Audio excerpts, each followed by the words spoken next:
Fabienne Greber, bonjour. Bonjour. Vous êtes conseillère régionale à la région Rhône-Alpes-Auvergne depuis 2015. Oui. Et surtout, vous êtes tête de liste Europe Écologie Les Verts.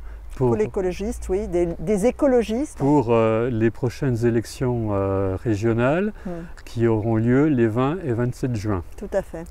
Région Rhône-Alpes-Auvergne dont Laurent Wauquiez, les Républicains, est président. Vous êtes par ailleurs élu local sur Annecy. Vous êtes vice-président du parc régional des Bauges.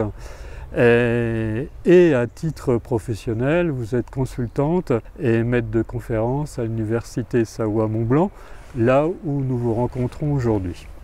Tout à fait. Dans sa stratégie de développement de la montagne, la région Rhône-Alpes-Auvergne, dirigée par Laurent Wauquiez, a mis en œuvre un plan montagne doté de 110 millions d'euros, dont plus de 40 millions d'euros destinés à la neige de culture. Dans le contexte aujourd'hui du réchauffement climatique, qui est encore plus important en montagne, où les températures augmentent 2 fois plus vite qu'en plaine, pensez-vous que utiliser de l'argent public pour financer de la fabrication de neige artificielle est une bonne solution face au réchauffement climatique? Écoutez, je laisse les opérateurs décider eux-mêmes de leurs investissements. Mais effectivement, en ce qui concerne les investissements publics, si je suis présidente de région, je vais prendre en compte les enjeux de réchauffement climatique et financer la transition dans les stations de ski. Nous allons avoir un modèle de ski qui va perdurer dans les stations de haute montagne, dans les stations à plus de 2000 mètres d'altitude, avec une clientèle étrangère et des forfaits de plus en plus chers.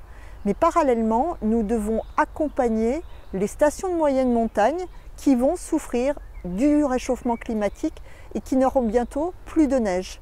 Ça ne sert à rien de les endetter et d'aller dans une course, une fuite en avant pour fabriquer de la neige avec des touristes qui viendront de moins en moins parce que, on le sait, c'est pas véritablement attrayant de venir skier sur une bande de neige et puis d'avoir des pelouses séchées tout autour dans ces paysages-là. Donc nous n'arriverons pas à fidéliser une clientèle dans ce contexte. Donc nous devons accompagner la transition des stations de moyenne montagne, les aider dans la création de nouvelles activités, dans la restauration des immeubles et dans la rénovation thermique de ce qu'on appelle les lits froids, les lits qui ne sont utilisés que moins de 3 mois par an. Et nous devons innover pour permettre à ces stations d'arriver à une échelle de rentabilité. Donc il y a un accompagnement qui doit s'inscrire dans la durée et qui doit permettre de créer des activités touristiques pour plus accessibles au plus grand nombre, moins chères, mais qui vont faire venir plus de monde dans plein d'endroits en montagne que nous ne découvrons pas aujourd'hui. Nous sommes rivés sur un modèle des usines à ski et il y a tant à découvrir dans notre formidable patrimoine montagnard naturel. Parce que quand on entend Laurent Wauquiez, il parle de la montagne comme un terrain de jeu. Il dit même que la montagne, c'est le plus beau terrain de jeu du monde. Et on le voit notamment tout près d'ici, à la Fécla, sur le parc régional des Bauges. La Fécla qui est une station de ski nordique, où un investissement de 3,8 millions d'euros est prévu dès juin 2021 dans une retenue d'eau de 25 000 m3 et une trentaine de canots à neige. L'appel d'offres a même été lancé. Vous êtes vice-présidente du parc régional des Bauges, donc directement concernée par ce projet sur un écosystème très fragile, puisqu'on est sur un plateau karstique avec un pompage d'eau à 200 mètres dans un réseau d'eau souterrain. Quelle est votre position pour ce projet spécifique, concrètement? D'abord, quand on parle d'un terrain de jeu en montagne, on commence par le respecter et ne pas l'abîmer et ne pas le détruire. Et c'est bien ce que Laurent Wauquiez est en train de faire. Nous devons effectivement consacrer nos efforts aussi à la préservation de la ressource en eau. Et nous devons examiner au cas par cas les situations. Là, dans le cas de la FECLA, nous nous retrouvons dans une situation absurde. Que les stations décident d'investir, c'est une chose. Que la région décide d'investir, c'en est une autre. Et nous devons, nous, encore une fois, financer et préparer l'avenir. C'est notre rôle de collectivité territoriale de préparer l'avenir et d'investir sur ce qui va donner des effets dans 5 ans, 10 ans, 20 ans. Parce que si nous ne le faisons pas, nous risquons d'épuiser les finances publiques, d'endetter les communes et les stations de ski et de revenir à une situation équivalente dans 10 ans.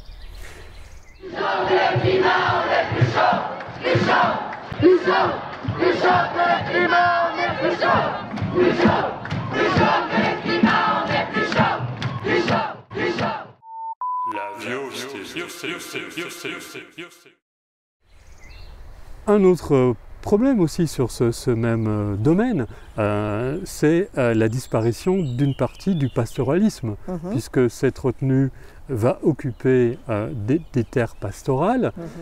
Toujours comme vice-présidente du parc, vous en pensez quoi ça? Alors, déjà, moi ce que j'en pense, c'est qu'effectivement, il faut développer le pastoralisme et continuer à permettre aux éleveurs de travailler sur Donc nous devons prendre en compte aussi toute la préservation des ressources en eau et faire en sorte que les ressources en eau restent ici, contribuent à développer la biodiversité aussi dans les rivières, dans les cours d'eau et que les écosystèmes ne soient pas perturbés. Donc tout ça ne peut pas être utilisé à des fins d'investissement colossaux qui détruisent les paysages, qui détruisent des terres agricoles et qui ne permettent pas de répondre aux enjeux systémiques que l'on doit avoir de l'amont à l'aval des cours d'eau. Donc le projet de la FECLA, il faut s'y opposer? Pour le moment, oui. De toute façon, il est aujourd'hui lancé, malheureusement. Moi, personnellement, je n'y suis pas favorable dans ces conditions-là en tant que vice-présidente du PNR des Bauges. Qu'est-ce qu'on peut faire? Moi, en tant que présidente de la région au mois de juillet prochain, je ferai tout pour remettre en question ce projet-là. Un autre projet qui est pas très loin, qui est en Haute-Savoie, c'est celui du plateau de Borgard sur la station de la Clusaz dans le massif des Aravis, où il est prévu une retenue collinaire là 6 fois plus grande que celle de la FECLA, 150 000 m3. Et sous couvert de dire on va faire en sorte d'améliorer la fourniture en eau potable pour l'avenir, l'objectif est bien de passer de 28% de pistes de ski alpin enneigées à 50% couvertes par de l'enneigement artificiel. On est encore en plein terrain de jeu là. Oui, je vous rappelle que le maire de la Clusaz, il y a 2 ans, disait si on continue comme ça, il va falloir choisir entre skier ou se doucher. Moi, si je suis un habitant de la Clusaz, je crois que je vais avoir envie de pouvoir me doucher. Ces projets sont au service d'un développement de la station qui n'a plus lieu. C'est des développements de stations villages qui sont aujourd'hui appréciés pour cette dimension-là et sur lequel on va venir faire concurrence à d'autres stations comme Flaine, de l'autre côté de la vallée, donc ça n'a pas de sens. Aujourd'hui, il y a déjà 5 retenues collinaires à la Clusaz, ça suffit. Il faut absolument arrêter ce développement effréné avec une multiplication des touristes. Il faut là encore passer sur de nouvelles formes d'activité et nous pouvons là faire en sorte que la Clusaz et le Grand Bornand deviennent des stations où on vit toute l'année avec des activités qui sont pensées en complémentarité avec la vallée et avec Annecy qui n'est pas loin. Et on a une forte opposition puisque une pétition porte déjà 45 000 signatures.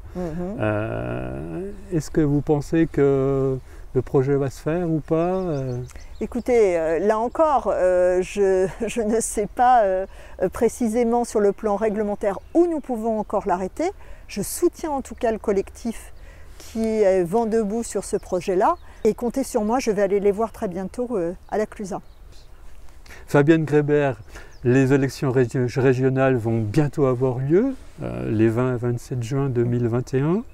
Votre groupe écolo, c'est 7 sièges sur 204. C'est peu, surtout dans un contexte en région Auvergne-Rhône-Alpes où l'environnement a une part très importante.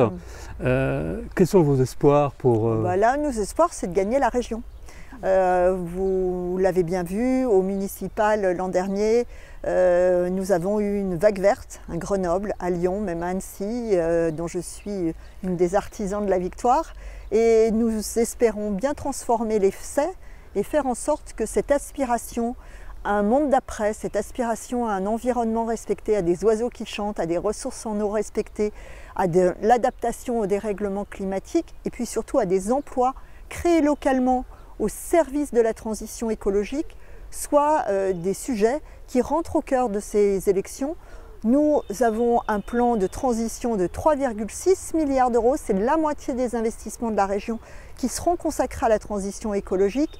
Et c'est ça qui va créer de l'emploi et c'est ça qui nous donne un formidable espoir de sortir de cette crise économique et de voir l'avenir un peu plus en rose. Eh bien, on est de tout cœur avec vous. Merci beaucoup. Merci Fabienne.